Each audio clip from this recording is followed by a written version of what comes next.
জেলখানায় 3টা বছর আমি কওমি মাদ্রাসার প্রায় 76 জন আলেমের সাথে পাশাপাশি ছিলাম। বিশেষ করে মাওলানা মামুনুল হক, এই লোকটার আরবি গ্রামারের ওপরে বড় দখল আছে। এত সূক্ষ্ম সূক্ষ্ম বিষয় বিভিন্ন আয়াত থেকে হাদিস থেকে বের করতে পারে, যেটা আমি বিশ্ববিদ্যালয় শেষ করেও পাইনি। কারণ ভার্সিটিতে যারা ক্লাস নেয় এত সূক্ষ্ম বিষয় ওনাদের মন নেই, আর ওনারা মাত্র 40-45 মিনিট ক্লাস নাই, কি দেবে? আর এখানে 3 বছর ওনার রুমে আমি একাধারে একসাথে ছিলাম। 24 ঘন্টায় ওনার সাথে আমি দেখেছি সূক্ষ্ম কিছু বিশ্লেষণ ওনার কাছে আমি যেটা পেয়েছিলাম, তার ভেতরে আদখালাহুল্লাহুল জান্নাতা, আগের বর্ণিত এই 4টা শব্দ যদি সত্যিই কোনো ব্যক্তি, পরিবার, সমাজ আর রাষ্ট্রে মেনে নিতে পারে, সে যেন বিশ্বাস করে নবীর এই কথা যে সে জান্নাতে আছে। 4টা শব্দ কি? কোরআন পড়বে, 4টা শর্ত আদায় করে কোরআনকে ইজহার করার চেষ্টা চালাবে, বিজয় করার জন্য চেষ্টা করবে। এখন যদি বলেন কোরআন বিজয় যদি না হয়, না হোক, কোরআন বিজয় করে দেখাতে হবে, এটা ফরজ না, চেষ্টা করা ফরজ। কারণ এটা পৃথিবীর যত ভালো কাজ আছে সবচাইতে ভালো কাজ এইটা। আমি এটা বানিয়ে বললাম? বলেন। কোরআনে কারিমে আল্লাহ জানিয়েছেন যালিকুম খায়রুল লাকুম ইন কুনতুম তা'লামুন, এইটাই ভালো কাজ যদি তোমরা জানো। কোনটা? এর আগে আমার আল্লাহ যে কথাগুলো দিয়েছেন এই কথাগুলো শোনেন, আর এর বিপরীতে কিছু কথা আমি বলছি, ওগুলো 2টা আপনি পাশাপাশি রেখে মিলাবেন। আল্লাহর কথা, নবীর কথা যে কত বাস্তব, আপনি এখনই ঈমান যাদের আছে আরো তাজা হয়ে যাবে।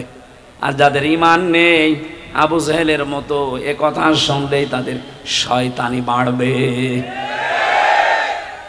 শয়তানি যাদের বাড়বে ওদেরটা আগে বলি?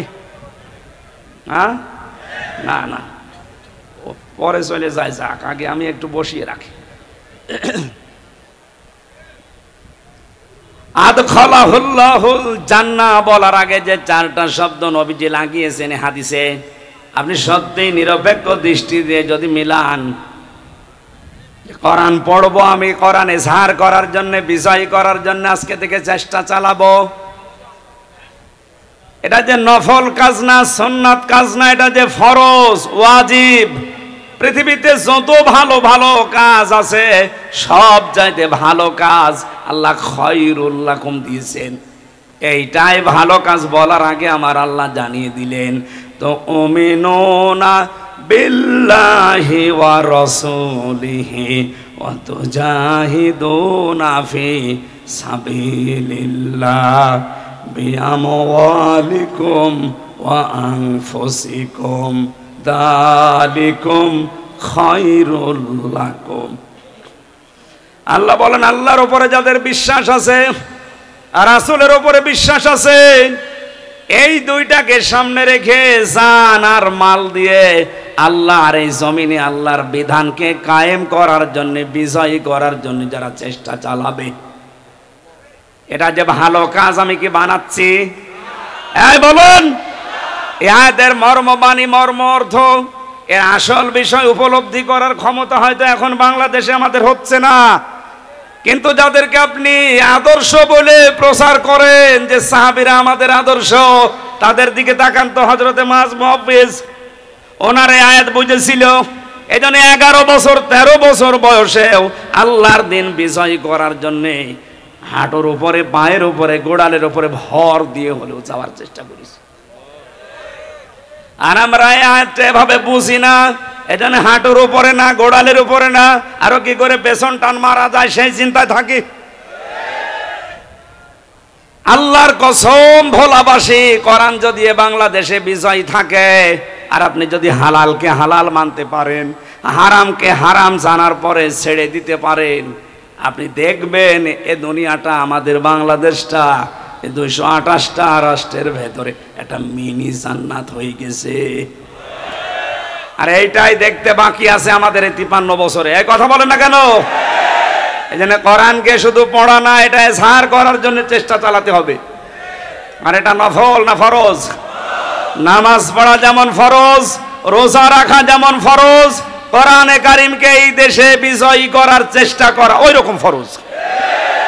এইটা আজ অনেকে রাজনীতি মনে করে, দুনিয়ার কাজ মনে করে পেছন ফিরে মুখ ফিরিয়ে থাকে। ও মনে করে যে আমি কিছু জানি না। আপনি অন্ধ আচরণ করছেন। আপনার এই আচরণ, আপনার এই মনের কথা কে জানে বলেন তো? বলেন। ভোলাবাসী একটু খেয়াল করেন তো এই শব্দটা নিয়ে। বিশ্বনবী মুহাম্মদ রাসূলুল্লাহ সাল্লাল্লাহু আলাইহি সাল্লামকে আল্লাহ যদি একা বলতেন, কসম করেন আমার সামনে আমি কোনোদিনই আয়াতটা আপনার সামনে পড়তাম না। শারা লাকুম মিনাদ-দ্বীন, এই আয়াতটা 13 নম্বর আয়াত সূরা শুরার। 4 জন বড় বড় নবীর নাম আল্লাহ উল্লেখ করেছেন আয়াতে। এরপরও বিশ্ব নবীকে আল্লাহ পাক জানিয়ে দিয়েছেন, নবী আপনাকে আমি এ বিষয়ে ওহী করলাম যে আমার দ্বীন কায়েম করেন, আর এ বিষয়ে কোনো মত পার্থক্য চলবে না। সুতরাং এই বাংলাদেশে যারা জামাত ইসলামী করেন, আওয়ামী লীগ করেন, বিএনপি করেন, তাবলীগ করেন, চরমনার মুরিদ করেন, আমি নিষেধ করছি না, কিন্তু আপনার জীবনের টার্গেট যেন এটা থাকে যে আল্লাহর কোরআন কি করে বিজয়ী হয়। এটা যদি আপনার মনের ভেতরে আকাঙ্ক্ষা না থাকে, আপনি জামাত ইসলাম করলেও মুনাফিক হয়ে মরবেন, চরমনাই পীরের মুরিদ হলেও মুনাফিক হয়ে মরবেন, আওয়ামী লীগ হলেও মুনাফিক হয়ে মরবেন। আপনাকে তো আমি বাঁচাতে চাই। জীবনের টার্গেট এইটা বানিয়ে নেন, কি করে এটা বিজয় করা যায়, কি করে এটা কায়েম করা যায়। তাহলে আমার হকগুলো আমি বুঝে পাবো, যেটা নিষিদ্ধ ওটা আমাকে ছাড়তে বাধ্য করা হবে। খলিফাতুল মুসলিমিন হযরত ওমর রাদিয়াল্লাহু তাআলা আনহু রাষ্ট্রের দায়িত্ব পালন করে বাড়িতে আসলেন। মনে করেন রাত 9টা-10টার সময় বাড়িতে প্রবেশ করে দেখছেন তার ঘরের বারান্দায় একটা মাসুম বাচ্চার 12 টুকরা লাশ। চিন্তা করলেন আমার দেশে কোরআন চলে, কোরআনের আইন দিয়ে আমার পরিবার থেকে রাষ্ট্র পর্যন্ত সব আমি চালাই, আর আমার দেশে আমার বাড়িতে মাসুম বাচ্চার লাশকে তাও 12 টুকরা করে রেখে গেল রাতের বেলায় কে?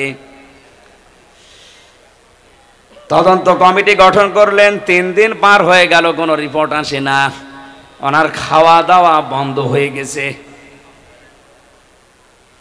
চিন্তা করছে কোনো রিপোর্ট পেলাম না, অথচ আমার এই দেশে একটা ভালো মানুষ, নিরপরাধ, নিষ্কলুষ, বিনা অপরাধে 12 টুকরা হয়ে পড়ে আছে।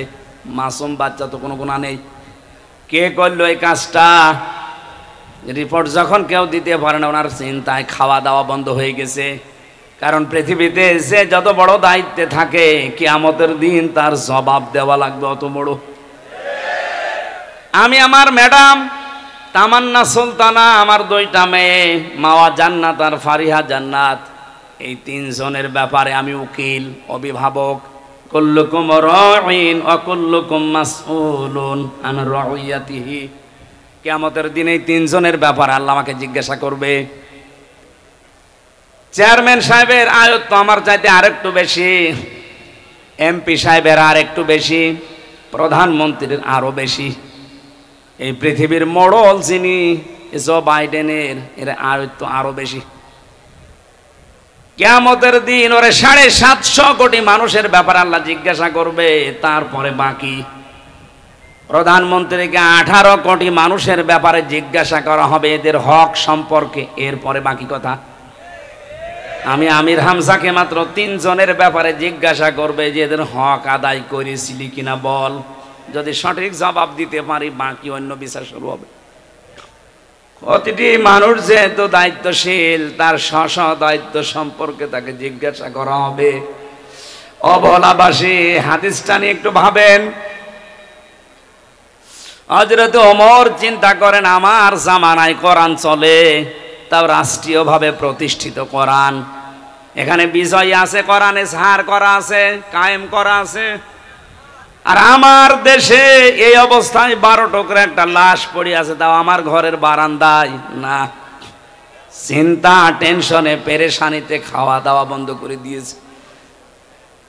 হঠাৎ করে একটা যুবতী মেয়ে তার বাবাকে সহ রাজ দরবারে হাজির, ডাক দিয়ে বলে, খলিফাতুল মুসলিমিন, আপনি যে লাশের ব্যাপারে চিন্তিত, ওই মাসুম বাচ্চাটা আমার, আমি নিজেই ওকে 12 টুকরা করে আপনার বারান্দায় রাতে রেখে গেছি।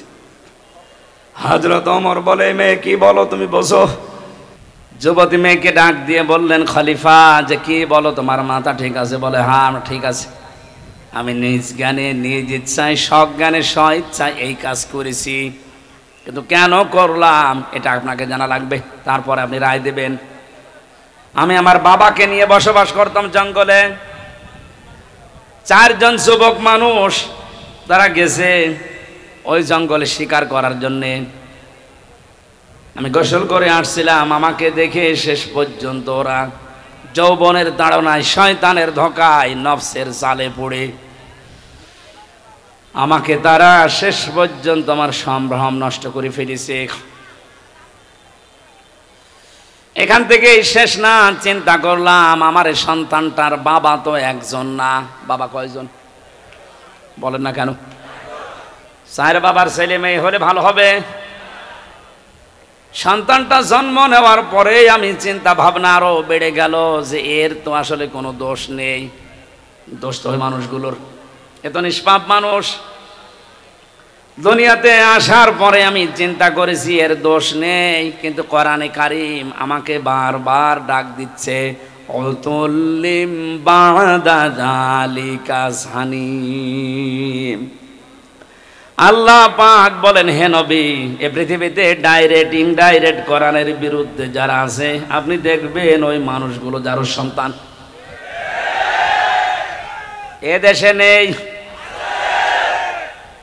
ক্ষমতার দোহাই দিয়ে হোক, প্রভাব প্রতিপত্তির দোহাই দিয়ে হোক, আইনের বলে হোক, কোরআনের বিরুদ্ধে যারাই অবস্থান নেবে আপনি পেছনে হাত দিয়ে খোঁজ খবর নিয়ে জানবেন, দেখবেন ওর জন্মে ঠিক নেই, সে যেই হোক।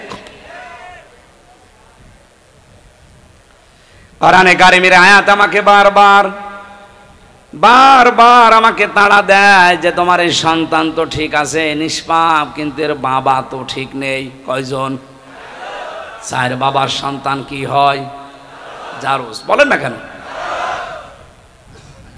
আমার সন্তান জারজ হয়ে বড় হবে, ও বড় হওয়ার পরে কোরআনের বিরুদ্ধে অবস্থান নেবে, আর আমি মা হয়ে ওই বয়সে বসে বসে দেখবো না, ওই বয়স চাওয়ার আগে ওরে আমি দুনিয়া থেকে বিদায় করে দেই। এই জন্যে কোরআনে কারীমের এই আদেশ আমার সামনে, এ কারণে টুকরা টুকরা করেছি 12টা। মনে করলাম আমার তো বিচার হওয়া দরকার, কারণ মানুষ হত্যা করে যদি বিচার না হয়, কোনো বিচার কোরআনে কারীমে যেটা 500টা আইন আল্লাহ দিয়েছেন, এই 500 আইনের একটা আইনও যদি আপনি লঙ্ঘন করেন, আর ওই আইনটা যদি দুনিয়াতে বিচার সঠিকভাবে না হয়, কিয়ামতের দিন ওই বিচার আল্লাহ ডবল করে করবে। আমি বোঝাতে পারিছি? পৃথিবীতে কোনো কোরআনের আইনের কোনো বিচার যদি আপনি না পান, যে কোনো কায়দায় বেঁচে গেলেন, কিয়ামতের দিন আমার আল্লাহ যদি ওই বিচার করে ডবল করে করবে।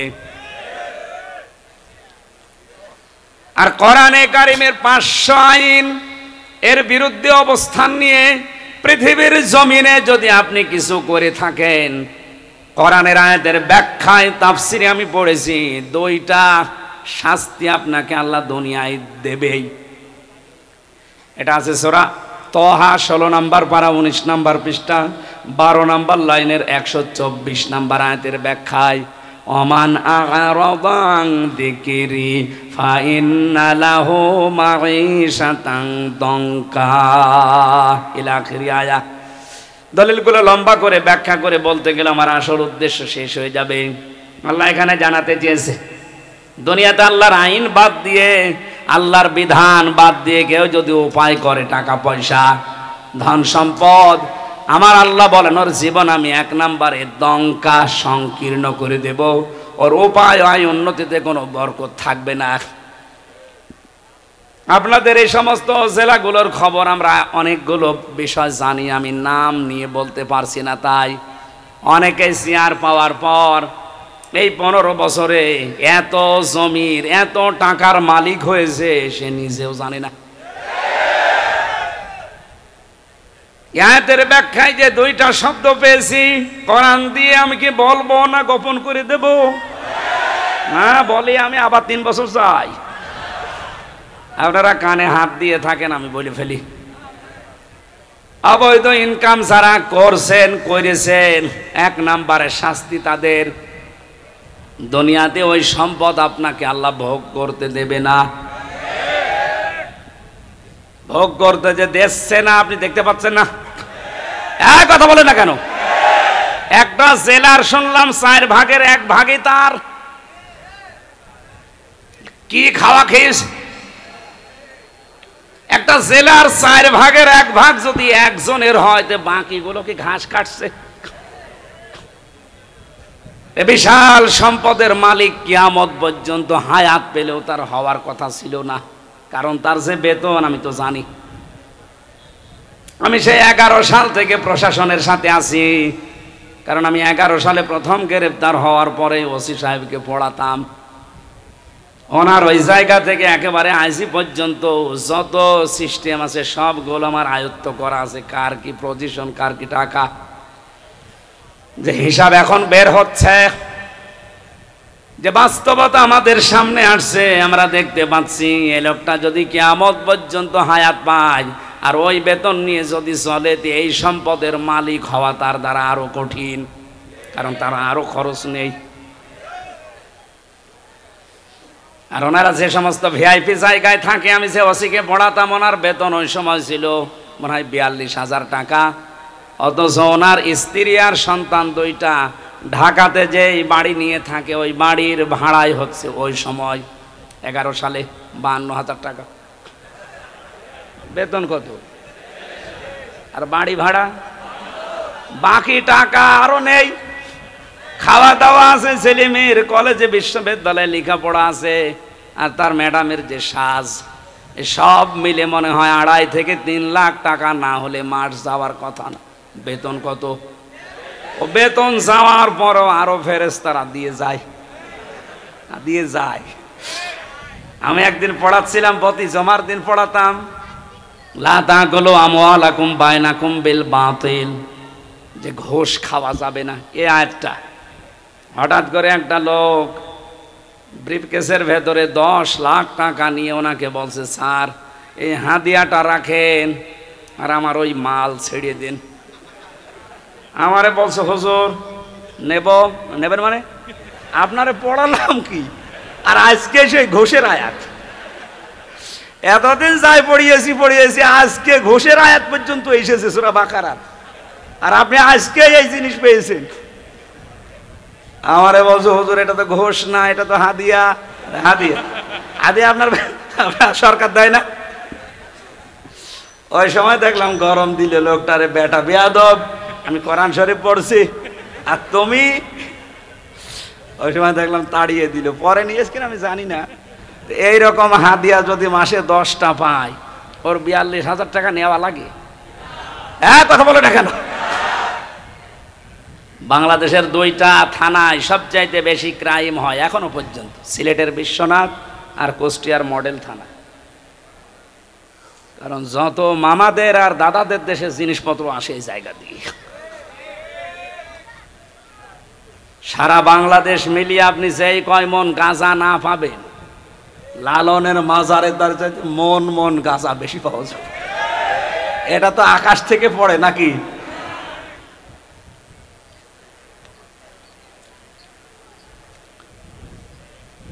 এই জন্য ওনার যে বেতন আছে, ওনার তো সংসার আছে, ছেলে মেয়ে আছে, স্ত্রী আছে, মা বাবা আছে, সব খরচ মিটিয়ে তারপরে তো আপনি জমি কিনবেন। পাবেন কোথায়? পাবেন না। এই জন্যে বলছি কিয়ামত পর্যন্ত হায়াত পেলেও আপনি ওই জায়গায় যেতে পারেন না। তারপরও যখন গিয়েছেন, আয়াতের বাস্তবতা দেখেন, দুনিয়াতে আল্লাহ সেই সম্পদ তাকে ভোগ করতে দিচ্ছে না। এই কথা বলা লাগবে। আমি কি 1,500 বছর আগের ওয়াজ করছি? 2-3 দিন আগের। বাকি দুনিয়াতে আল্লাহ এমন একটা চরম শাস্তির ভেতরে আপনাকে ফেলবে, যেটা দেখে দুনিয়া আটকে উঠবে, যেটা ঝিনাইদার একজনের ব্যাপারে আমরা দেখলাম। আরো আসতে বলেন। সারা বাংলাদেশ না পৃথিবী হতভম্ব হয়ে গেছে। এ মহিলা তো 12 টুকরা করেছিল, আর ওর লাশ যে কত টুকরা টুকরা হয়েছে এখনো পর্যন্ত কোনো খোঁজ নেই। ছেলেমেয়েরা প্রতিদিন হায় হতাশ করছে, কান্নাকাটিতে, এক টুকরা লাশ অন্তত দেন, একটু জানাজা পড়ি। আজকে ইন্টারনেটে দেখলাম কলকাতায় একটা সড়ক গাছের সাথে 2টা বিসি ঝুলিয়ে রেখে বলছে এটা অমকের বিসি। কোথায় নামিয়েছে চিন্তা করেছেন? বিসি যদি ওর না, ওটা মনে হয় ছাগলের বিসি হবে, কারণ যে সাইজ দেখলাম ওটা ওর বেশি হওয়ার কথা না, ওটা কোনো ছাগলের বেশি হবে। গাছের সাথে ঝুলিয়ে নিচে লিখে দিয়েছে অমকের বেশি। পৃথিবী আটকে উঠেছে।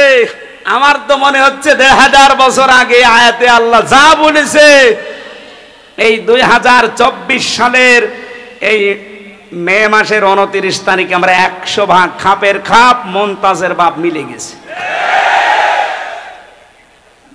এই জন্য অবৈধ ইনকামে যারা আছেন থামেন।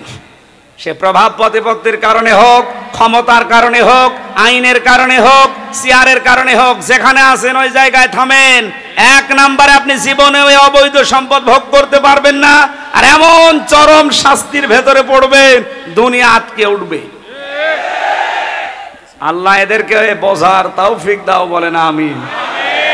জানি ওদের মগজে কথা ঢুকবে না, কারণ খতামাল্লাহু আলা কুলুবিহিম, ও কলবের উপর আল্লাহ মোহর মেরে দিয়েছে। আবু জেহেল যেদিন মারা যাচ্ছিল, আব্দুল্লাহ ইবনে মাসউদ রাদিয়াল্লাহু তাআলা আনহু তার বুকের উপরে বসার পরে যখন ছুরি চালাবে গলার উপরে, ডাক দিয়ে বলে তুই কে? কে মানে? আমি ইবনে মাসউদ।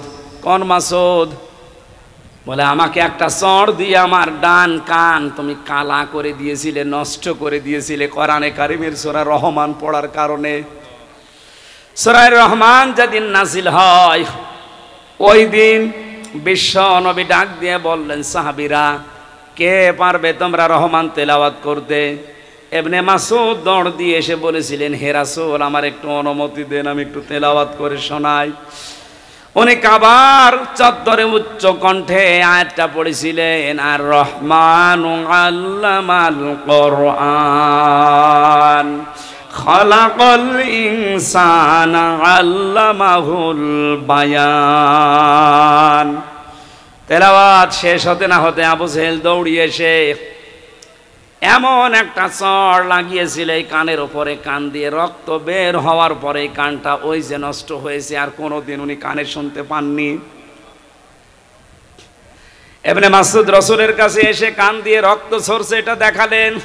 নবীজি ওই দিন কাঁদছিলেন, হযরত ইবনে মাসউদও কাঁদছিলেন। জিবরাইল এসে তাদের কান্নার মাঝে এসে মন খারাপ করে একটু কেঁদেছিলেন। এই লোকটা যেদিন মারা যায়, ইবনে মাসউদ রাদিয়াল্লাহু তাআলা আনহু তার বুকের উপরে বসলেন, ডাক দিয়ে বলে আমাকে চিনতে পারোনি? সূরা রহমান পড়ার অপরাধে তুমি আমার কান দিয়ে রক্ত পর্যন্ত বের করে দিয়েছিলে। আমি সেই ইবনে মাসউদ। কি করতে চাও? তোমার এই কল্লাটা নবীর কাছে আমি নিয়ে যেতে চাই। আবু জেহেল ওই সময় বলেছিল, ইবনে মাসউদ আমার গলাটা যখন কাটতে চাও একটু বড় করে কাটো, মানুষ যেন দেখলে বোঝে যে নেতার মাথা। শয়তান মরে যাচ্ছে, তেজ কমছে না। এরকম টাটকা শয়তান দেশে আছে না? কোরআন শরীফ দিয়ে না, ওদের বাকারি শরীফ দিয়ে বোঝালেও বুঝবে না। ইবনে মাসউদ চিন্তা করলেন, মাথাটা যদি নবীর কাছে নিয়ে যেতে পারে তাহলে নবীজি খুশি হয়ে আমার জন্য দোয়া করবেন। ডাক দিয়ে বললেন, তুই কালেমাটা পড়, আমি তোরে এখনো মাফ করে দেব। বলে না, আব্দুল্লাহর ছেলে মোহাম্মদ তোদেরকে জাদু করেছে, আমারে এখনো করতে পারে নাই। ইবনে মাসউদ বলে ঠিক আছে, তোর আমি আরেকটু সময় দিলাম। উনি দৌড় দিয়ে গেলেন রাসূলের কাছে, আবার ঘুরে আসলেন, আবার বললেন কালেমাটা পড়, আমি তোরে এখনো মাফ করে দেব। আমি নবীকে বলবো যেন তিনিও মাফ করে দেয়। ও আবার ওই একই কথা যে আব্দুল্লাহর ছেলে তোদেরকে জাদু করতে পেরেছে, আমাকে এখনো করতে পারে নাই। আমি এখনো যদি মোহাম্মদকে আমার কাছে পেতাম, তাকে আমি নিজে টুকরা টুকরা করতাম। আব্দুল্লাহ ইবনে মাসউদ বলে, এবার আর তোরে ছাড় দেওয়া যায় না, এতক্ষণ পর্যন্ত তোরে 3 বার ছাড় দিলাম, তুই আবার আমার নবীর দিকে আঙ্গুল তুলেছিস, তোরে আঙ্গুলও রাখবো না, এ মুখও রাখবো না। ছুরি চালিয়ে দিলেন। ও বলেছিল মাথাটা বড় করে কাটতে, ওর বিপরীতটা করে মাথা ছোট করে কাটলেন এই থুতমের নিচ দিয়ে। মাথাটা আলাদা হয়ে পড়ে আছে, চিন্তা করলেন নিয়ে যাই, তোলার চেষ্টা করলেন, দেখেন না, নড়ে না। তরবারি ছিল যেটা, কানের একদিকে ছিদ্র করলেন, এক কানের ভেতরে ছিদ্রি করে রশি ঢুকিয়ে প্যাচ দিয়ে বেঁধে আর আগা দিয়ে টান দিলেন, দেখে না, মাথা নড়ে না। চিন্তা করলেন এ শয়তানের মাথায় এত ভারী হয়ে গেল কি করে। আমি একটা যুবক মানুষ, এত চেষ্টা করি মাথা নড়ানোর, কিন্তু নড়ে না। উনি বললেন দেখি আর একটা কান ছিদ্র করি। দ্বিতীয় কান ছিদ্র করে ভেতরে রশি ঢোকালেন, মা রশির দই মাথা টাইট করে বেঁধে নিজের বুকের কাছে রশি দিয়ে এবার টানতে আরম্ভ করলেন, দেখে হ্যাঁ মাথা নড়ে। আল্লাহ রাব্বুল আলামিন যেন জানাতে চেয়েছে, ইবনে মাসউদ আমার কোরআনে কারিমের পক্ষে থাকার কারণে এই লোকটা তোর একটা কান ছিদ্র করেছিল, আমি আল্লাহ তোর হাতে ওর 2টা কান দুনিয়ায় ছিদ্র করে ওকে প্রতিশোধ নিয়ে দেখিয়ে দিলাম। আমার তো মনে হচ্ছে বাংলাদেশে অনেকের উপরে আমার আল্লাহ প্রতিশোধ আরম্ভ করে দিয়েছে। আপনি একটা মানুষকে মারবেন, মেরে ফেলেন, চোখ তুললেন কোন কারণে? মনে করছেন তার মা বাবার দোয়া বৃথা যাবে? কখনো না। কারণ মায়ের দোয়া আর বাবার দোয়া আরশে চলে যায়। তার মায়ের ওই কান্না আমি ওই বছরে শুনেছিলাম, বাবার আফসোস দেখেছিলাম। বারবার মা বাবা বলছিল আমার ছেলেকে তোরা মারবি, মেরে ফেল, কিন্তু আমার ছেলেটা চোখ তুলে নিলি কোন কারণে? আমার মনে হয় মা বাবা তাহাজ্জুদের পাটিতে বসে আল্লাহর দরবারে বিচার দিয়ে ফেলেছিল, ওই বিচার আমার আল্লাহ এখনো পর্যন্ত ভুলে যায় নাই। আপনি তার 1 চোখ তুলেছিলেন, 2 চোখ তুলেছিলেন, আপনাকে আল্লাহ এত টুকরা টুকরা করে দুনিয়া থেকে বিদায় দিয়েছে যে জানাজা পড়ানোর জন্য একটা টুকরা এখন পাওয়া যাচ্ছে না।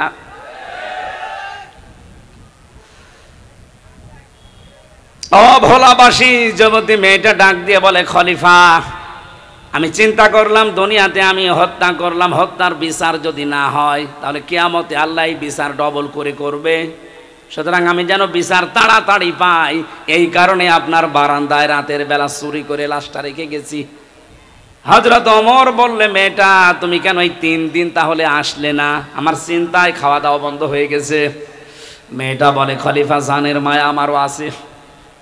ছেলেটা হত্যা করার পরে আমি মনে মনে ভাবছিলাম যে না, মনে হয় বেঁচে যেতে পারবো যদি ধরা না পড়ি, কিন্তু কোরআনে কারিম আমাকে বাঁচতে দিল না। বারবার যেন আমাকে তাড়া দিয়ে বেড়ায় যে তাড়াতাড়ি দুনিয়ায় বিচারটা করে ফেলো। আমি এসেছি, আপনি জলদি করে হায়াত থাকতে আমার বিচারটা শেষ করেন, মরণের পরে যেন বিচার আর আল্লাহ ডবল করে করতে না পারেন। হযরত ওমর রায় দেবেন, হঠাৎ তাকিয়ে দেখলেন ওই 4 জন যুবক এসে হাজির। ডাক দিয়ে বলে, তোমরা কারা? বলে, আপনি যে বিচারের রায় দেবেন বলে দাঁড়িয়েছেন, বসে আছেন, ওই বিচারের আসল আসামি আমরা 4 জন। এই মেয়েটার কোনো দোষ নেই, গোসল করে আসছিল, এই জন্য ওর যৌবনের দিকে তাকিয়ে আমরা শয়তানের ধোকায় নফসের জালে পড়ে পাগল হয়ে উন্মাদ হয়ে আমরা এই কাজ করে ফেলেছিলাম। হযরত ওমর ডাক দিয়ে বলে, যুবকেরা তাহলে 4 দিন তোমরা আসলে না কেন? 3 দিন পার হয়ে গেল। তারা বলছে, খলিফা কাজটা করার পরে শয়তান যেহেতু আমাদের কাছে আর ছিল না, এখানে একটা মাসলা বের হয়, কোন অপরাধ যদি আপনি করেন মনে করবেন শয়তান আপনাকে দখল করে ফেলেছে, কাজটা শেষ হওয়ার পরে শয়তান যখন আপনার কাছ থেকে পৃথক হয়ে যায় তখন মনে মনে আপনার একটা আফসোস আসে। আমরা জেনা করার পর শয়তান যেহেতু আমাদের কাছে আর নেই, আমাদের বিবেক তখন আমাদের তাড়া দিচ্ছে যে কি করলাম, কিন্তু আমাদের তো জীবনের মায়া আছে। মনে মনে ভাবছিলাম যদি এটা ধরতে না পারে তাহলে মনে হয় আমরা বেঁচে যেতে পারবো, আর বিচার হবে না। কিন্তু আমরা এই দেশে কোরআনে কারিম পড়ি, বুঝি, জানি, কোরআন কোরআন আমাদেরকে বাঁচতে দিল না, এই 3 দিন আমাদেরকে তাড়া দিয়ে বেড়াই কোরআনের আয়াত, ইয়া আইয়ুহাল্লাযীনা আমানু কুতিবা আলাইকুমুল কিতালু ফিল কতলা। আল্লাহ রাব্বুল আলামিন ঈমানদারদের জন্য এই কিসাসের এই যে বিধান, মানুষ হত্যা করলে হত্যা করা লাগবে, এটা লিখে দিয়েছেন। এটা ফরজ না, এটা লিখা, একেবারে সই স্বাক্ষর করে স্টাম্প করা বিধান। কোরআনের আয়াত আমাদেরকে বারবার তাড়া দেয় যে তাড়াতাড়ি বিচারটা দুনিয়ায় করে ফেলো। আমরা জীবনের মায়া থাকার পরও কোরআনের তাড়া খেয়ে আর বাঁচতে পারলাম না, আপনি জলদি করে দুনিয়ায় বিচারটা করেন, মরণের পরে যেন এ বিষয়ে আল্লাহ আমাদেরকে আর জিজ্ঞাসা না করে। আমি যেটা বোঝাতে চাচ্ছিলাম এই ছোট্ট ঘটনা দিয়ে, পৃথিবীতে যদি কোরআনে কারিম বিজয়ী থাকে, কায়েম থাকে, প্রতিষ্ঠিত থাকে, মানবীয় গুণের কারণে হয়তো আমরা অপরাধী হব, গুনাহ করব, কিন্তু কোরআনে কারিমের তাড়া খেয়ে দুনিয়ার জীবন ত্যাগ করার আগে আমাদেরকে নিষ্পাপ করে আল্লাহ কোরআন দিয়ে বিদায় দেবেন। এই জন্যে তো বারবার বলছি কোরআনে কারিম কি করে কায়েম করা যায়, বিজয়ী করা যায়, এই চেষ্টায় আমাদের থাকা লাগবে। তাহলে দুনিয়াতে আমরা গুনাহ করলেও মরণের আগে কোরআন আমাদেরকে তাওবা করার মাধ্যমে হোক, জরিমানার মাধ্যমে হোক, মুক্তিপণের মাধ্যমে হোক, যে কোনো মাধ্যমে ওটা মাফ করিয়ে তারপরে আল্লাহর কাছে আল্লাহ নিয়ে যাবে। আল্লাহ আমাদেরকে হাদিসটা প্র্যাকটিক্যাল লাইফে আমল করার তৌফিক দেন, বলেন আমিন। আজকের যে আয়াতগুলো পড়েছিলাম, আমার সামারাইজের বিষয়, আলোচনার সাবজেক্ট এই মুক্তিপণ। কি বললাম? এটা দুনিয়ায় দেখলেন মুক্তিপণ দিয়ে হত্যার মামলা থেকেও বাঁচা যায়। কিয়ামতের ময়দানে আল্লাহ পাক বলেন হাজার হাজার লক্ষ মানুষের আমাকে মুক্তিপণ দিতে চাইবে। ওয়ালা ইয়াসআলু হামিমুন হামিমাই ইউবাসসারুনাহুম। এর আগে সূরা মাআরিজের 1 থেকে 9 নম্বর আয়াত পর্যন্ত আল্লাহ কিয়ামতের ভয়াবহতা তুলে ধরেছেন, যে এক একটা দিন হবে 50,000 বছরের মতো লম্বা, পাহাড়গুলো উড়ে যাবে, সারা ময়দানে একটা আওয়াজ হতে থাকবে, পানি চাই, পানি চাই। এ কঠিন পরিস্থিতিতে আল্লাহ পাক বলেন সবচাইতে অন্তরঙ্গ বন্ধু দুনিয়ায় যে তোমার ছিল তাকে তোমার সামনে আনা হবে। ইউবাসসারুনাহুম, খুব খেয়াল করে মিলাবেন নিজের সাথে। আপনার সব চাইতে নিকট আত্মীয়, নিকট বন্ধু যিনি, অন্তরঙ্গ শহীদ, এই লোকটাকে আপনার সামনে আল্লাহ একেবারে সামনাসামনি হাজির করবে। আমার এখানে একটা প্রশ্ন আসে, বিশেষ করে এই ভোলা, এই বরিশাল বিভাগে এইটা বেশি। আজ হাজারো মানুষ বিভিন্ন কায়দা কৌশল করে ছড়িয়ে দিয়েছে কিয়ামতের ময়দানে এক একজন পীর সাহেব লক্ষ লক্ষ মুরিদ নিয়ে আল্লাহর সামনে হাজির হবে। এটা ডাহা মিথ্যা কথা, পুরা বানোয়াট, পুরা ধোঁকাবাজিপূর্ণ কথা। কোরআনে কারিমের সূরা মারিয়াম 16 নম্বর পারা 10 নম্বর পৃষ্ঠা 15 নম্বর লাইনের 95 নম্বর আয়াত, ওয়াকুল্লুহুম আতিহি ইয়াউমাল কিয়ামাতি ফারদা। আল্লাহ পাক বলেন কিয়ামতে প্রতিটি মানুষকে আমি আল্লাহর সামনে যখন হাজির করব বিচারের জন্য, প্রত্যেকটি মানুষ উঠবে স্রেফ একা একা। কয়জন করি? এই আয়াত আমি বানালাম? বলেন। যারা বলে লক্ষ লক্ষ মুরিদ নিয়ে আমার বাবা জান, দাদা জান উঠবে, এটা বানানো কথা নয়। এই আয়াতের পুরা সাংঘর্ষিক। কিয়ামতে আপনি আল্লাহর কাছে উঠবেন স্রেফ একা একা, কেউ থাকবেন আপনার সাথে।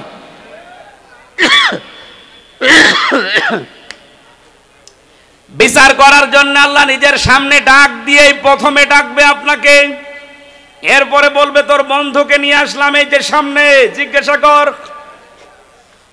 আল্লাহ পাক বলেন ও বন্ধুকে দেখার পরে মনে করবে লাউ ইয়াফতাদি মিন আযাবি ইয়াউমিইযিম বিবানি।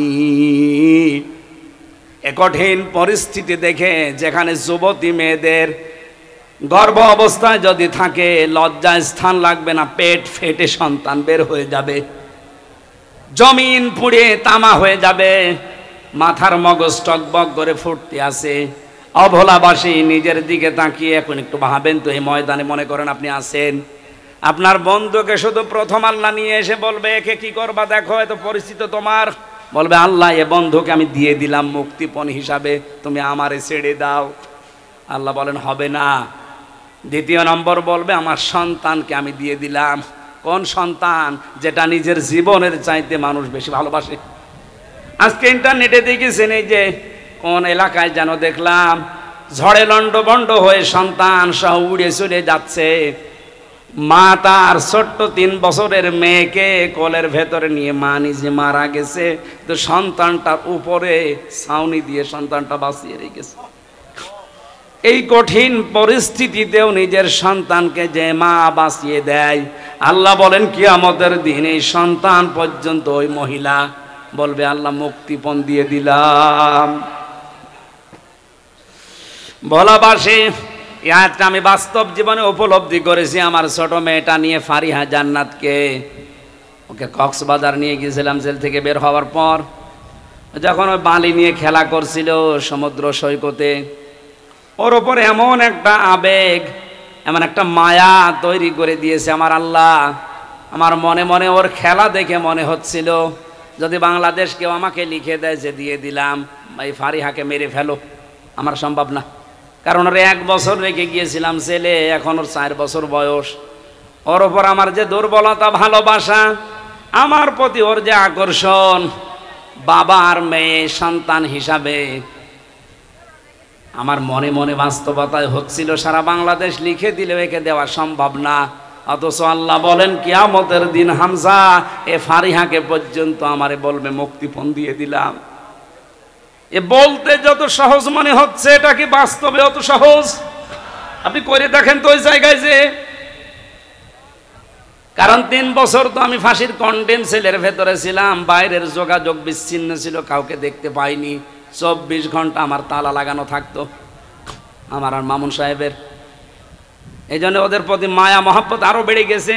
যদি 10-15 দিন পর পর দেখা সাক্ষাৎ হতো, কথা হতো, এত ভালোবাসা জন্মাতো না। সে 1 বছর রেখে গিয়েছিলাম, 4 বছর এসে ও তো আমারে ভালোভাবে এখনো চেনেও না। এখন আর প্রথম যেদিন বাড়িতে আসলাম আমারে বলছো হুজুর আমাদের বাড়িতে চলেন, কারণ ও আমারে চিনতে পারে না। ও মনে করছে এরকম হুজুর তো বহু আসে, ও মনে হয় এরকম একটা হুজুর। আল্লাহ পাক বলেন কিয়ামতের দিন হামজা এই ফারিহাকে পর্যন্ত বলবে আল্লাহ এরেও দিয়ে দিলাম, তুমি অন্তত আমারে বাঁচাও। 3 নাম্বার আল্লাহ নাম দিয়েছেন স্ত্রীর, ওয়া সাহিবাতিহি ওয়া আখি। আমি নিজেই বলবো আল্লাহ আমার স্ত্রী তামান্নাকে দিয়ে দিলাম, আপনি এরে নিয়ে আমারে মুক্তি দেন। আমার ভাইকে দিয়ে দিলাম যদি আমার ভাই নেই।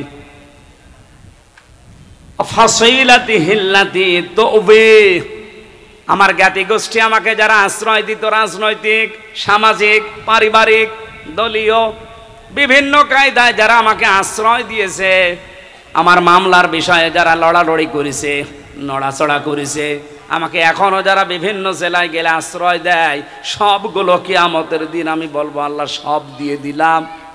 ওমাং ফিল আরদি জামিআ, দুনিয়ায় যত সম্পদ আমার আছে স্থায়ী অস্থায়ী সব দিয়ে দিলাম, যান আমারে মুক্তি দেন। আল্লাহ বলেন সুম্মা ইউনজি, এরপরও মানুষ বলবে আল্লাহ আমাকে তুমি একটু ছাড় দাও, একটু বাঁচিয়ে দাও, এদের সব নিয়ে নাও। আল্লাহ তখন একটা ধমক দেবেন, কাল্লা, কখনো না, ইন্নাহা লাযা, তোর আমি লাজাই দেব। কোন জায়গায়? লাজা কি? জাহান্নামের একটা দরজার নাম লাজা। ভোলাবাসী, এখানে একটা নিরসন হওয়া দরকার। অনেকে মনে করেন জাহান্নাম 7টা, জান্নাত 8টা। না, জান্নাতও একটা, জাহান্নামও একটা, কিন্তু এর স্তর, এর শ্রেণী আছে আলাদা আলাদা। আমি পড়া কোরআনে জান্নাতের স্তর পেয়েছি 100টার উপরে, আর জাহান্নামের স্তর 7টার উপরে পেয়েছি। কিন্তু স্বাভাবিকভাবে আমরা জানি জাহান্নামের দরজা স্তর কয়টা? এইটা তো আমি বানালাম নাকি? সূরা হিজর 14 নম্বর পারার 3 নম্বর পৃষ্ঠার 7 নম্বর লাইনের 44 নম্বর আয়াতের শেষের দিকে আছে লাহা সাবাতু আবওয়াব লিকুল্লি বাবিম মিনহুম জুজউম মাকসুম। জাহান্নামের দরজা 7টা। জাহান্নামের দরজা বলেন, দুনিয়ায় যে যে ধরনের অপরাধ করবে কিয়ামতের দিন আল্লাহ তাকে ওই দরজা দিয়ে প্রবেশ করিয়ে শাস্তি দেবে। এখানে যে দরজার নাম আছে, নাম কি? আরো জোরে, লাজা। বলেন বলেন। এই কথাগুলো মুক্তিপণ হিসাবে আল্লাহ এই বিষয়গুলো দেওয়ার কথা বলছিলেন। হঠাৎ বলতে বলতে আলোচনার ধরন পাল্টিয়ে ফেলেছেন, ধমক সূচক শব্দ দিয়েছেন কাল্লা, কখনো না। একটাও তো নেব না, তোরে লাজায় দেব। কি লাজা?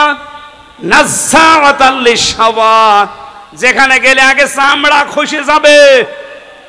ও ভোলাবাসী, পৃথিবীতে এমন কোন ঘর আপনি দেখেছেন বা শুনেছেন যেখানে গেলে এই চামড়া খসে যায়? না, আমি পাইনি।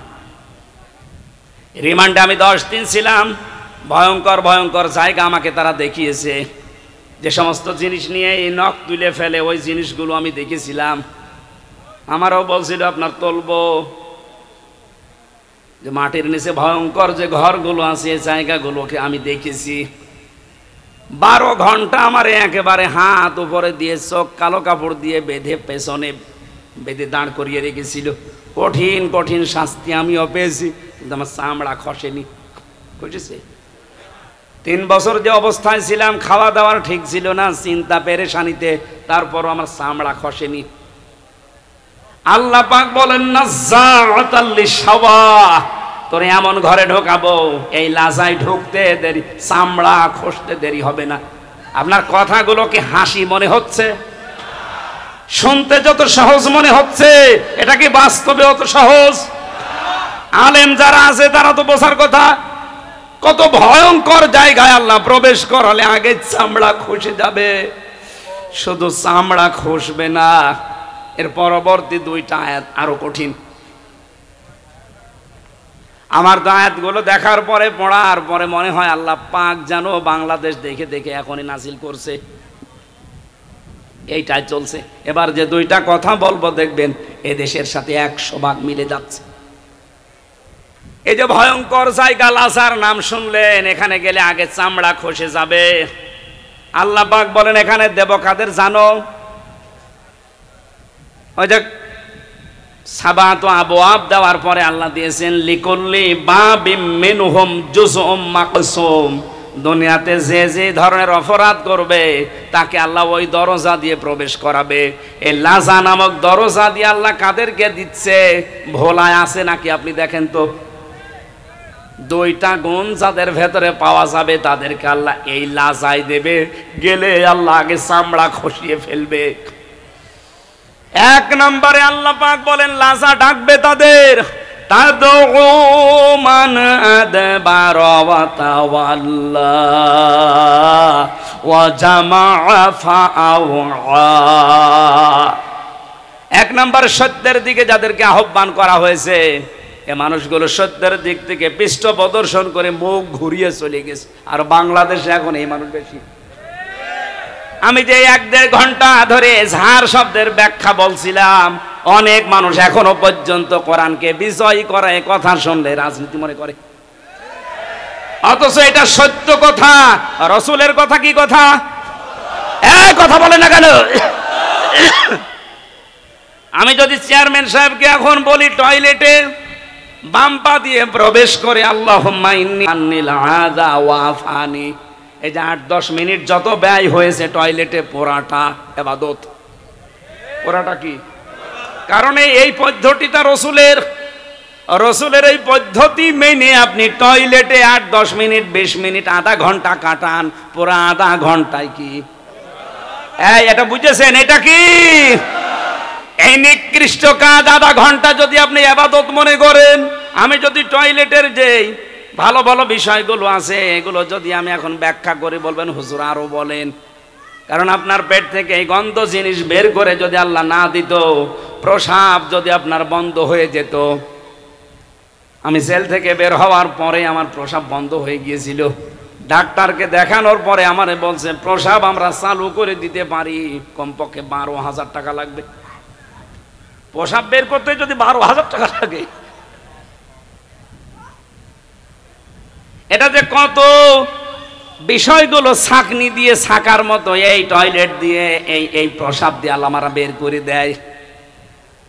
এই জন্যই তো আসহাবান নীল আযা ওয়া আফানি বলা হয়।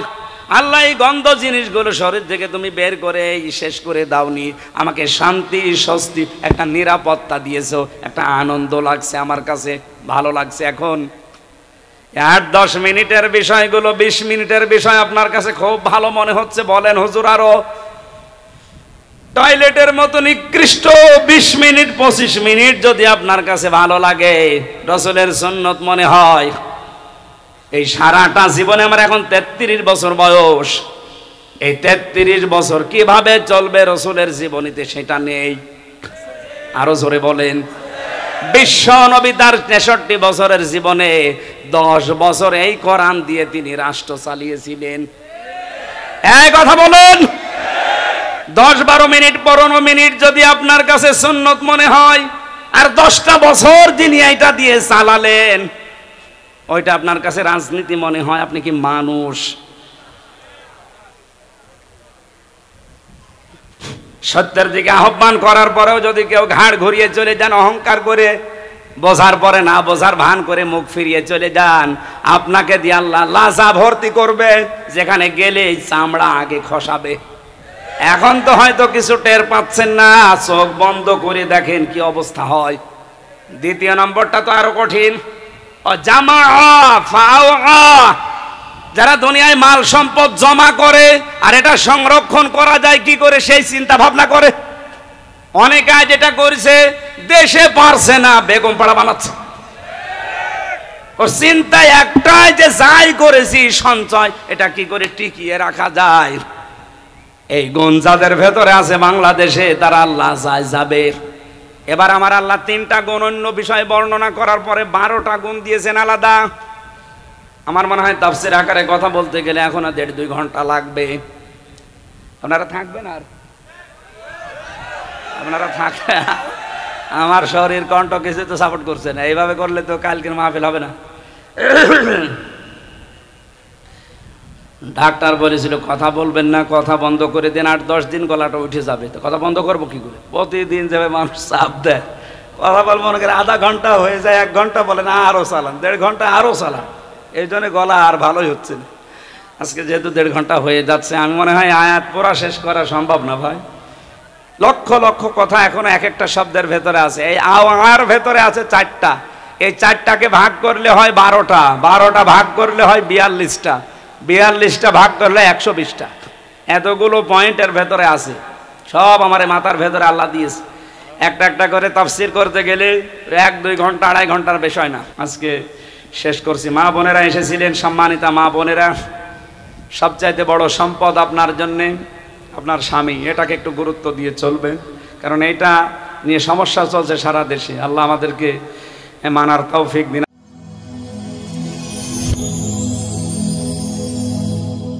Rose TV 24. Enjoy by listening to the Holy Quran.